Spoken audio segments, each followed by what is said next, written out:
नमस्कार दोस्तों, स्वागत है आपका हमारे YouTube चैनल पर, जिस पर मैं आपको बताऊंगी कि किस तरह एक लौंग से प्रचंड वशीकरण किया जाए। जी हाँ, सिर्फ एक लौंग और कोई सामग्री नहीं चाहिए। सिर्फ एक लौंग से किस तरह प्रचंड वशीकरण कर सकते हैं, किस तरह किसी व्यक्ति को पूर्णतः अपना बना सकते हैं एक लौंग के माध्यम से। तो आइए मैं आपको बताती हूँ कि आखिर करना क्या है। हमें सिर्फ एक लौंग लेनी है और इस एक लौंग को हमें अपने मुंह में दबा कर रखना है। जी हाँ, और उस व्यक्ति का ध्यान करना है जिसे हम वश में करना चाहते हैं। जब ये लौंग आपने अपने मुंह में रख रखी हो तो आपको उस व्यक्ति का ध्यान करना है, उसके बारे में सोचना है। जी हाँ, आप उस व्यक्ति के बारे में सोचिए जब आप ये लौंग अपने मुंह में रखेंगे, और जब आप ये लौंग अपने मुंह से निकालेंगे वो व्यक्ति आपकी बोली बोलने लगेगा। जी हाँ, कुछ ऐसा ही असरदार वशीकरण है ये। जी हाँ, ये शक्तिशाली वशीकरण है। सिर्फ एक लौंग से प्रचंड वशीकरण है ये। तो इस विधि को अपनाइए और एक लौंग के माध्यम से किसी व्यक्ति को अपना बनाइए, किसी को इस हद तक अपना बनाइए कि वो आपके दूर जाने के नाम से ही कांप जाए। वो डर जाए कि आप अगर उनसे दूर चले गए तो होगा क्या, वो अपनी जिंदगी कैसे जिएंगे। जी हाँ, इतना प्रचंड वशीकरण है ये। तो इसे करने से पहले ये जरूर सोच लीजिएगा कि आप उस व्यक्ति को वश में करना ही चाहते हैं, तभी इस विधि का प्रयोग कीजिएगा, तभी इस वशीकरण को अपनाइएगा।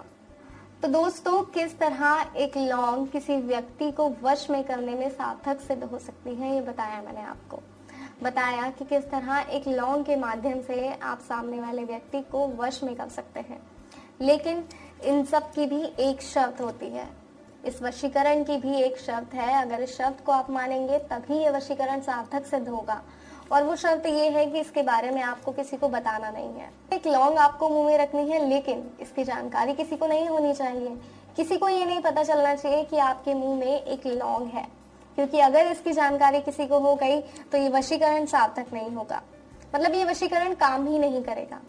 तो इसलिए इस बात का ध्यान रखिएगा कि इसके बारे में किसी को कोई भी जानकारी ना हो, क्योंकि अगर जानकारी हो गई तो वशीकरण अपना असर नहीं दिखा पाएगा और आपको लगेगा कि ये तरीका गलत है, बल्कि ये तरीका सही है, लेकिन आपका इसके बारे में चर्चा करना या किसी को जानकारी देना ये गलत है। दर्शकों, वशीकरण अपना असर तभी दिखा पाता है जब इसके बारे में किसी से जिक्र ना किया जाए, इसके बारे में किसी से कोई बात ना की जाए, किसी को बताया ना जाए कि हम ऐसा कोई वशीकरण करना चाह रहे हैं या किसी व्यक्ति को अपने वश में करने की सोच रहे हैं। अगर आप ऐसा बता देंगे और उसके बाद ये वशीकरण करते हैं तो ये वशीकरण कभी भी सार्थक सिद्ध नहीं होंगे। तो इसलिए कोई भी विधि अपनाने से पहले इस बात का खास तौर पर ध्यान रखिएगा कि वशीकरण करने से पहले, खासकर ये विधि अपनाने से पहले आपको ध्यान रखना है कि आपको इसका जिक्र नहीं करना है, किसी से कोई बात नहीं करनी है। बस अपने मन में ठान लीजिए, उस व्यक्ति का ध्यान कीजिए और वशीकरण हो गया। इतना सिंपल वशीकरण है कि आप किसी को भी कभी भी अपना बना सकते हैं। कोई और समस्या है, कोई जानकारी चाहते हैं तो स्क्रीन पे जो नंबर दिखाया गया उस नंबर पे कॉल कीजिए, बात कीजिए। आपकी हर समस्या का समाधान होगा, आपको हर जानकारी दी जाएगी। किसी और वशीकरण के बारे में या कोई ऐसी समस्या है जिसका समाधान आपसे नहीं हो रहा है तो उस आपकी समस्या का समाधान फोन पर किया जाएगा। फोन कीजिए, आपकी समस्या का समाधान होगा और आपको एक खुशहाल जिंदगी मिलेगी। जी हाँ, तो फिलहाल दीजिए इजाजत, फिर हाजिर होंगे एक और नए तरीके के साथ कि किस तरह आप खुद को खुश रख सकते हैं।